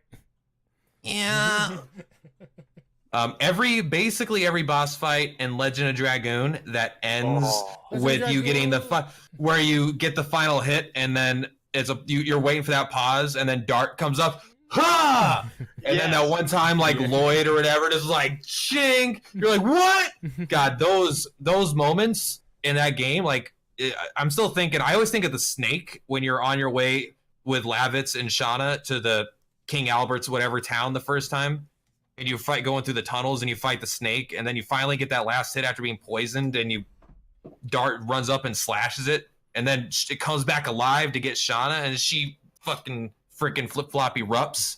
Yep. God, there's some great boss fights in that game. I need to play Legend of Dragoon again because I have it. It's another game that destroys your strategies. If you're trying to brute force it, sometimes the game is gonna be like, you better figure out another way to beat this. Mm-hmm. Yeah, the secret boss, you gotta strat it a little bit. Otherwise, going brute force, you're not gonna have a good time. But the music for that game was phenomenal for the bosses. Even just the regular battle music was awesome too. Like I was really, really tempted to put that as most impactful, but I just can't slightly can't put it above Final Fantasy VIII, and the actual momentary impact was not as heavy as Persona 5 for me. But dude, every time I just madness hero, I'm like, yeah, flame shot. I love the voice acting in the fights in that game. I remember like the ongoing thing when I did the playthrough was like when I did the whip smack, you'd have Jexel there, he'd be like, yes please. Dude, my favorite attack in that whole game is Astro. She's like, oh, asshole drain. Right? And she poops. Then she poops. She has diarrhea on the party. It's so good. I love that. That is. Like, dude, that game had a pretty big impact on my life too, and I'm surprised I didn't mention that earlier. I've been thinking about the proper time to interject it. It's one of the greatest games of all times for sure. Top 10 list. I feel like it was very underrated overall. Yes. It's because it was a direct competitor to Final Fantasy VII, I believe. It was, yeah. And what again? Final Fantasy VII? No, Legend of Dragoon? No, the other game that you're going to say. Legend of Dragoon? Is that what you're talking about right now? Yeah. Okay, sorry. I thought you changed the game. Go ahead. Continue. I think that was it. That was a direct competitor, and it's underrated. It is underrated. It got overshadowed, and I think it came out the year the PS2 came out, if I recall. Really? Yeah. Wait, Legend of Dragoon? Because I have it for PS1. And it's for PS1. Hmm. Maybe. I can't remember. I feel like there was PS2 was involved. Oh, you got all 4 discs in that baby? Yeah. I thought it was 2 disc. Am I wrong? Oh, it's 4.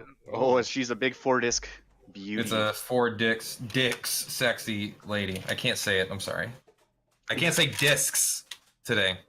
Yeah. I keep this right here at all times, right next to Persona 5 and the first Kingdom Hearts. Mm. Oh man, there's some good games here. Wow, I forgot. Legaia 2 Dual Saga. Hell yeah. Oh, you have like the good one. I had to buy this after copy. I do have a good copy of that. Not here though, at home. I would spend $500 for a PlayStation 4 like remake of that game. No problem. I would kickstart the crap out of that game. That's how long I haven't played this game. I forgot there were 4 discs. I thought there were 2. Yeah. Wow. Disc 3 is very short. It is, yeah. This 3 was the And you have shortest. to sometimes have to switch discs when you go to different regions Yeah, to go like to the different backtrack. towns. I'm like, because it's the disc. It only exists on disc 2. Sorry. Like, all right. That's funny. But okay. Oh yeah. Trans Dragoon's good. What else? Rumble, do you have anything? Boss fights. Yes, boss fights. Just thinking about it. See about it. Wait, Rumble, are you there? Kinda. I mean, it's kind of hard to hear because sometimes all your voices kind of go robotic for me. Are you guys having that issue? I just want to make sure that no, we're No, I think we're. I'm okay. good. I can hear haven't that. noticed it. I just want to make sure that it's sounds good. That might just be Yeah, your Discord. Probably. Discord just lets go. What the? I can't really think of anything off the top of my head. Is there a boss in Duke Nukem that you? Like, I haven't played Duke Nukem, so. Are there bosses? I don't even know. Oh yeah, there's bosses, all right. There's like 3 or 4 depending on what you get, but like I guess memorable favorite bosses or whatever. I did like the Overlord from episode 2 of Duke 3D because like literally Duke Nukem tells the boss he's gonna rip his head off and shit down his neck, and he actually Wow. and Rip off and shit down your neck. Another boss I would say I haven't played it myself, but I've seen Onyx do it was Doom 2016. I would say the Cyber looked pretty cool, and it looked like it had like some tense moments, where if like things are gonna get really close or something. You never know if you're gonna get blocked. So I have a question for you then. So the newer Duke Nukem game that came out like 12 years later, did you get to play that? Yeah, Did you yeah, I like it? have. Well, I mean, I know that I got shit ton of negative reviews, but I mean, I thought it was okay. I think the reason why people didn't like it was because of how long it took, because they were going through like so many different phases and stuff like that. It was kind of like overhyped because John St. John actually kind of said it himself at one point. I mean, I liked Duke Nukem Forever, but like Duke Nukem 3D is still where it's at. So I mean, it felt just like a Duke Nukem game with better. Like it just felt kind of like a time capsule of what the game used to be, kind of moved forward. And I think people just expected it to evolve more than it did. But the fans that wanted the game, I think, got what they wanted. yeah, I would say that. I don't think Onyx likes the game very much. Oh yeah, I know. Do not get me started on how he hates the game. I mean, I know he hates the game with like a burning passion, almost like he holds too. But I mean, Duke Nukem Forever was not that bad. But if you want to play something Duke Nukem Forever, play Duke Nukem Forever 2013 the mod. Onyx knows what I'm talking. You know what? He might hate Duke Nukem Forever as much as the rest of us hate Fallout 76. So it's all fair. Mm-hmm. Well, as much as we hate Fallout 76, and Soze Man hates Monster Hunter World. Oh man, I really gotta love have how much he another- hates that game. We gotta have I know, another me one of too. those. He hates that as much as I hate Ni no Kuni too, and that's impressive. That entire podcast was fun. Oh man, I just want to see more of you guys ripping on things. Like that was hilarious. So how about this I next? love it. Dude, next I could do it all day. I could find new things to hate. I'm all about it. Games. I gotta really think. Oh, I would be able to rip on No Man's Sky, but sorry. I was just disappointed. I was like, don't eh. like No Man's Sky. Oh man, I just got really angry for a moment because I thought about No Man's Sky and its presentation. Oh, okay. Like the previous No Man's Sky or the new updated version No Man's Sky? The previous one that came out first. Not that Oh, version. okay. Updated version is fine, but still like Eh. But anyway, It's hard for me to find a game that I hate because not many games I hate do I keep playing. Right? I'm just like, I don't like it, so I stop playing it. It's rare for a game to be like Ni no Kuni 2, where despite how much I'm hating it, I'm like, I'm gonna beat it. I'm gonna beat this game. And at the end, I'm like, it was not worth it for a second. I mean, I didn't beat No Man's Sky, but I played 10 hours of it. So That's a lot more than I played about 47 minutes. that's fine. Because I really want $60 though, so it's not that bad. I really wanted to like it. The only upside to it was that I got it for free, but still, God, I'm so mad because someone bought it for $60. That's why I'm mad about it. I bought it for $60. Oh man. And I haven't gone back, and I never will go back. That money's gone. They're like, hey, we released it. It's a whole new sequel for free. I'm like, I'm not playing your stupid exploration game. You lost. You lost me. You're not getting never a dime from me again, unless you release a card game, because I'm a sucker.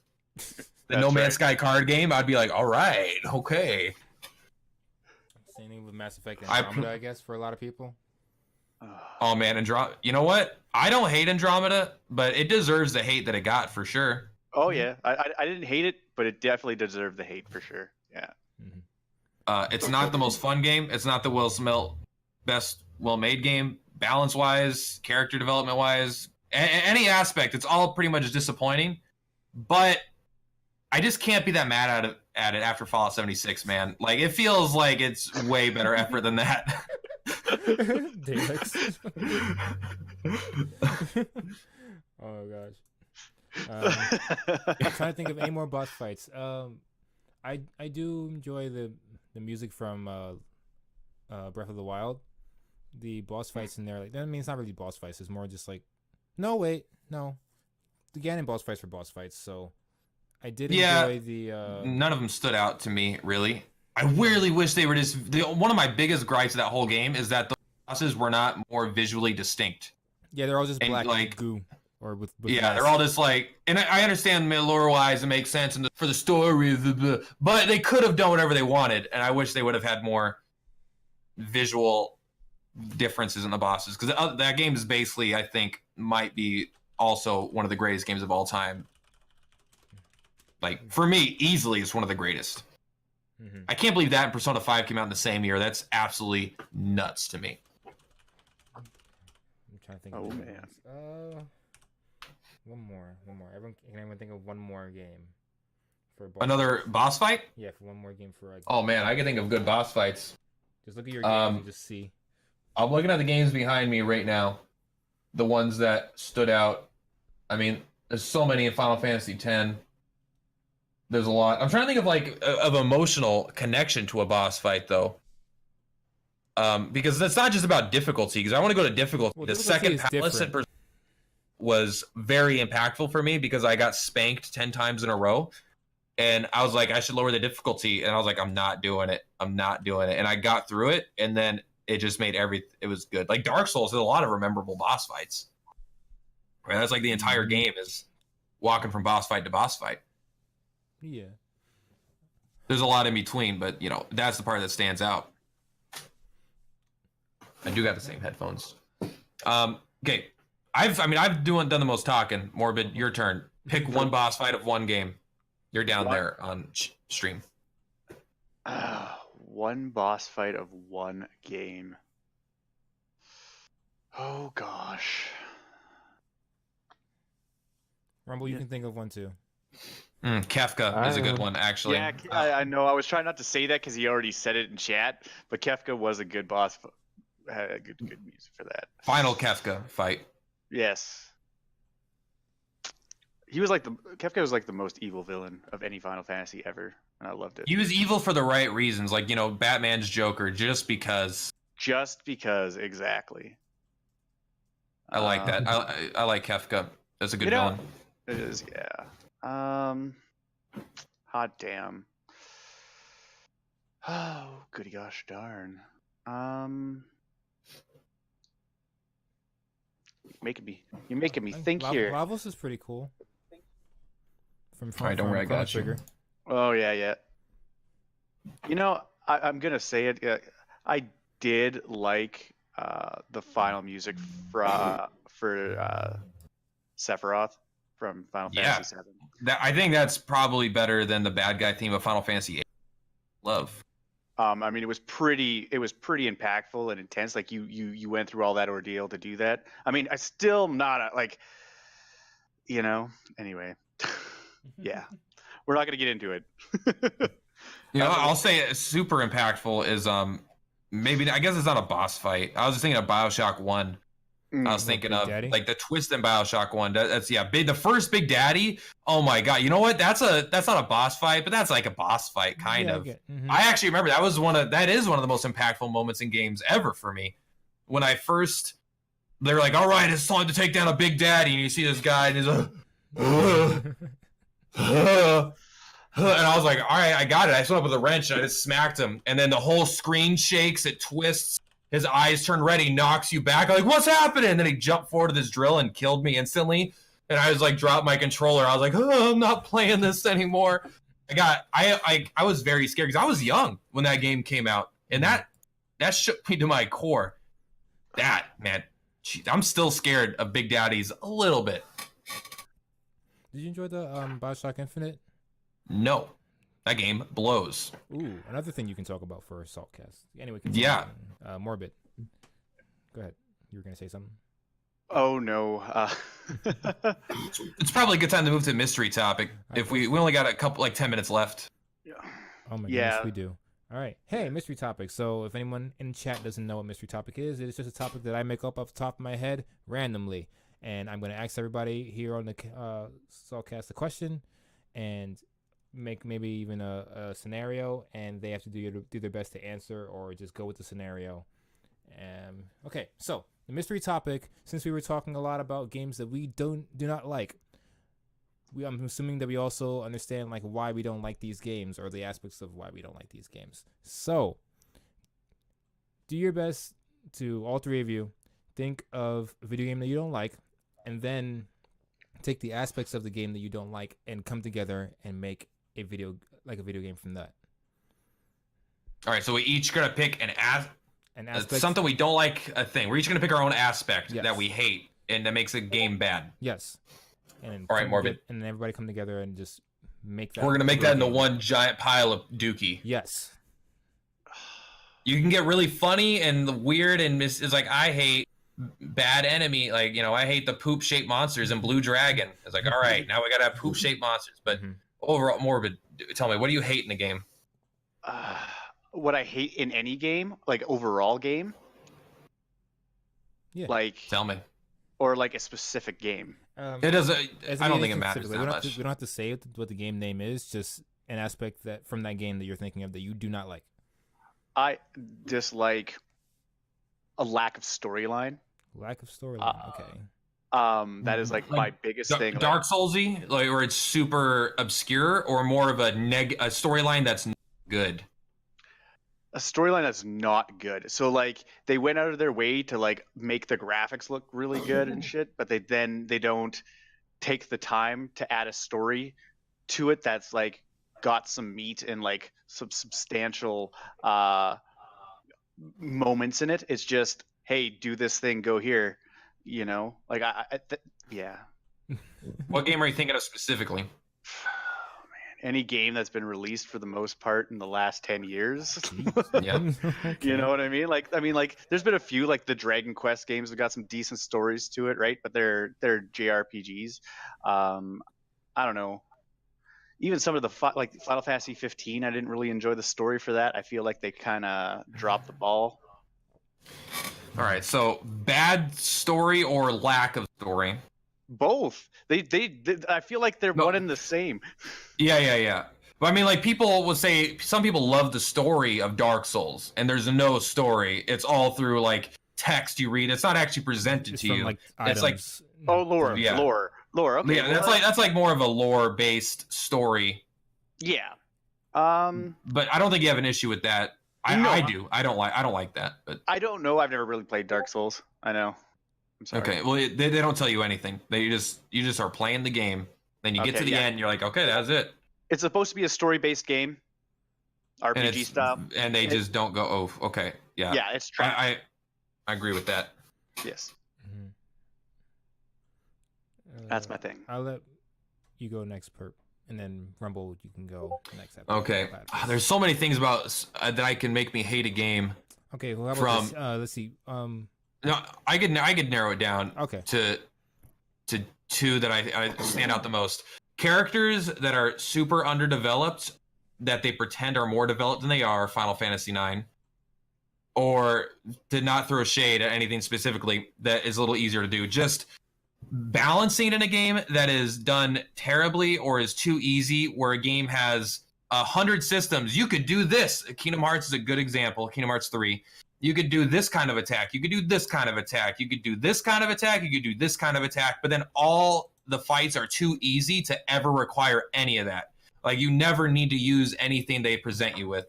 Persona 5, I think, is a good example where there's a lot of optional things you can do on the side to get stronger, improve these weapons, do this, fuse personas, get, inherent abilities. But if you play on too easy of a difficulty, it becomes unnecessary. In Skyrim, you could do this to improve, this to improve, this to improve. That it's always too easy regardless. That's one of my biggest pet peeves. I want to have to use the systems the game developed. That's fair. Okay. I like So you're that. gonna choose that. Okay, Rumble. Do you have anything?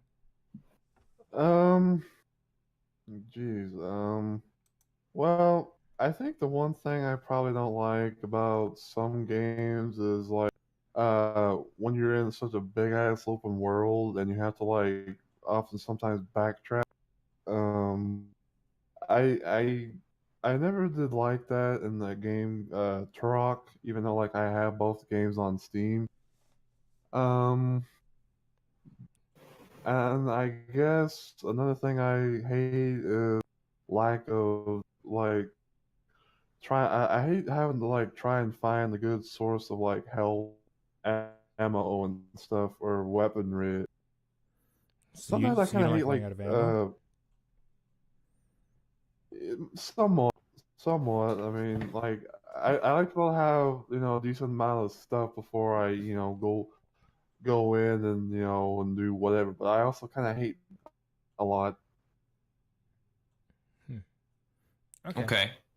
So we can go with more of the backtracking out of those two, or the health generation. Which would you prefer, Rumble, as you're the one that you dislike more? One more time, my man. Backtracking. All right. All right. So a game with a story that sucks, that they're like, hey, look at this story, and then they don't develop it, that also is terribly balanced and is full of backtracking. Sounds like Final Fantasy 7 to me. Yeah. My next topic, my next question is going to Exactly. be: now take all those things and think of the one game that fits all of those. Are we thinking of a real game, or are we making a fake game? You can do a real game first, but you okay. already did it. All right. Final Fantasy VII has a pretty good story, though. It's a good joke, but I'm going to be objective and say that it's not to the same level as Final Fantasy IX bad. So, No, the 7 did like have an Titus? alright story. You don't like let me think. Final Fantasy IX might be one of my least favorite Final Fantasies. 9 was, yeah, it's not my favorite by any stretch. There's almost nothing I like about it over the other really good Final Fantasies. I like Vivi. That's about it. I like Vivi. Vivi's All right, alright. okay. We got this. We got this. Let's think. All right, what game has a ton of backtracking? Dragon Quest XI, but I love that game. Mhm. Ton of backtracking. I'll go with story that pretends to be there that's not there, badly balanced where you don't need to use the systems, and has backtracking. I'm going to say every Far Cry game by Ubisoft. Ooh, and possibly even Assassin's Creed. Assassin's Creed, exactly. I'm thinking of every Ubisoft. I'm thinking about games things I hate, mindless side quests. I hate Like- Assassin's Creed so much. I like the first one. God. The first one was the only good one. Well, I Yeah. liked Black Flag, but that's only because I got to drive a ship and be a pirate. But that's When number like, one was everything else brand new, that game was great because it was the only thing that ever did what it was doing. And then the second the sequel came out, I was like, I don't like any of these. I No. don't like any of them anymore. None of them. I didn't like any of them, except for the first one and maybe 4, and that was just to drive the ships and the shanties. I think those Ubisoft games are a perfect combination of everything I hate in a game of stupid side quests to do, to watch stupid numbers go up that you don't need to go up to complete the easy game, and full And of they try- backtracking. And they give you the story, but there's no real story. It's just There's no do this. real story. It's Right? just like, yeah, there's like 6 plot points separated by a bunch of like mediocre gameplay. Assassin's Creed. is a good one. That being said, like I could still have fun playing Far Cry, but it has a lot of the stuff that I don't like about games in it. Most Ubisoft games. Fair enough. Yep, but then again, you know, Mario Rabbids is fantastic. I've never played Mario Rabbids. It's very good. If you like XCOM, but you want to, you know, it's not as hard as XCOM. It's a little easy of a game in my opinion. Still, like, is really good. Tons of. It feels just like a pure Nintendo game. It does not feel like Ubisoft made it at all. But I think it was developed by Ubisoft, which is Nintendo's licensing. Okay. If there's a thing that I can think of that I don't like in video games, it is probably let's just go with too many cutscenes. In that regard, I should hate Kingdom Hearts though. So maybe not the cutscene part of it. Maybe it's the no. I know It's what like it is. Metal Gear Solid? It's the cutscenes being longer than actual gameplay. I want to The ratio. Yes, the ratio between gameplay and cutscene. So it's like The Last of Us. Sorry, not The Last of No, Us. not I The mean Last The of Us. The Walking Dead. Where the entire thing is Like Telltale basically games? like cutscenes. Yeah. Well, yeah, that's They're Telltale like- games. But that's all Telltale games, isn't it? I think Yeah, that's part but of the whole thing. So, Does yeah, that fall into the category? Or do you like those I games? don't Because think I so personally because don't. I don't think so, only because like this part of the game's core mechanic is just like it's telling a story and you get to choose, even though your choices don't really matter. But yeah, I think that's part of like their gameplay is just cutscenes and story. So I think that counts. I couldn't believe the first one got Game of the Year after playing it. I was like, it was fine. It was good. But then it got Game of the Year, and now they're out of business? That's crazy, man. Oh, one thing I can't stand actually is cutscenes that go on and then they stop and then you get to walk, but you have to walk slow or follow somebody while they're talking and you can't really do anything else. And then that How leads to a hard is it? cutscene. How hard is it to make it so you and the NPC have the same walking? Why is it I'm too slow and they can't fall ahead, or I'm sprinting and I'm too fast? Yeah. Well, how hard is it? How hard is it to get the middle ground? It must be difficult because no one freaking does it. Red Dead Redemption But does man, that. I hate that. I hate that so Assassin's much. Creed does it. Red Dead Redemption does it. And I don't understand. Can't. I'm not a developer, so I can only criticize I can only throw stones from my glass house, but I'm doing it. So yeah. So any other we talking? Any other games you can think of in that regard? Because I can't think of anything else. Assassin's Creed was the one for me that you said. That was it. Well, it's I because I like backtracking. That's one of my favorite parts about JRPGs. So to think yeah. about because One of my- like I really like Dragon Quest XI. I don't know if you've beaten it, but let's just say you kind of have to go through a lot of the same areas throughout the course of the main game, Mhm. and I really like that aspect. That might be my favorite part of the whole game, is revisiting these areas to see how they've changed. I haven't beat it yet, and I have this thing where I get like ending anxiety, so I don't ever finish games sometimes if they're really got really good stories and stuff going on. Ending It's anxiety. How far did you get? I got past. We got Hendrik, and I'm about 2 hours past that. Okay, I was trying to avoid any kind of spoilers, but that's a little spoiler. But even then, you're past the point of, because I always break the game into 3 acts. Like the first act is very clear when that ends, and then you're a couple hours into this game. After you beat the game is definitely like a third act where it really feels like it's vital to the story. I know, and I'm getting to the point where like I feel like big things are gonna happen real fast, and so I'll be like, oh man, I can't finish this right now. So I'll put it down and not touch it for like 6 months. It's good. I haven't beaten the final post game stuff. I don't know why I put it down. Just never got back. Magic the Gathering. That's why. Magic the Virgining. Yeah, that's what it's called in my Discord. Do you know that? I did know that. Yeah, okay. I changed it. I talk about Magic and Magic the Virgining channel. Yeah. So unfortunately, that's all the time we have, though, because it's 3:00. We gotta send it over to Soze, who said he's ready. So we're gonna go ahead and do that. But before we do, one more quick sign off from everybody. My name is Asex Soul. I'm gonna start streaming a lot more. I am a streamer. I usually stream PS4 games like Kingdom Hearts and anything that I think of that day. I also do podcasts. So there's that. And Heck yeah. yeah. Heckin' yeah.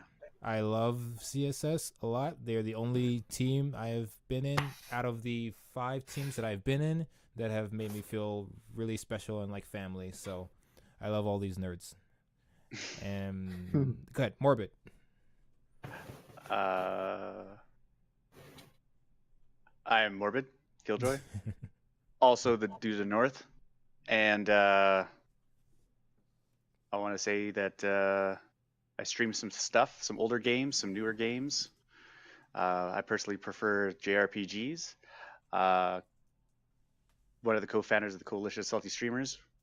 And I am so glad that we have been able to grow so much with you amazing people over the last year.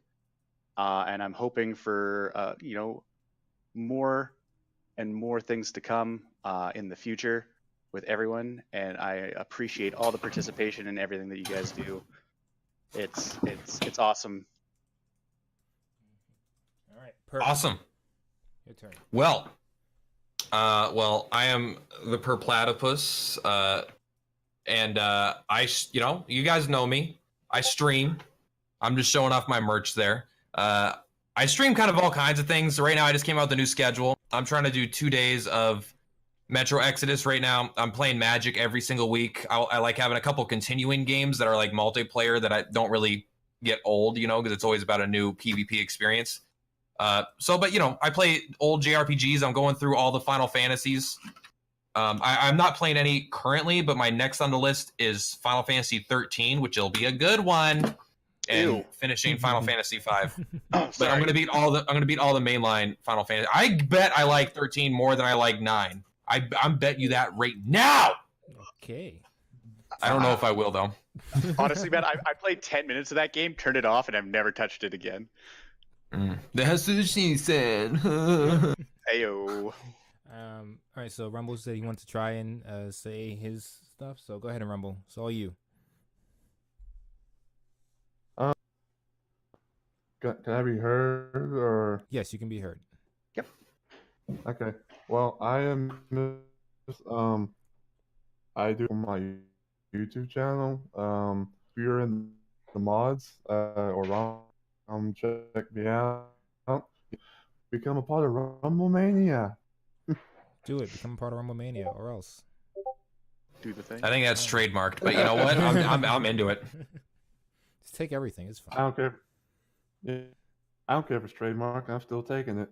That's right. There you go. That's right. Dude. All right, but again, thank you everybody who came in to watch. Really appreciate it. Everybody that followed that we didn't say or hosted that we didn't say. I saw all of you. Thank you all for hosting and following.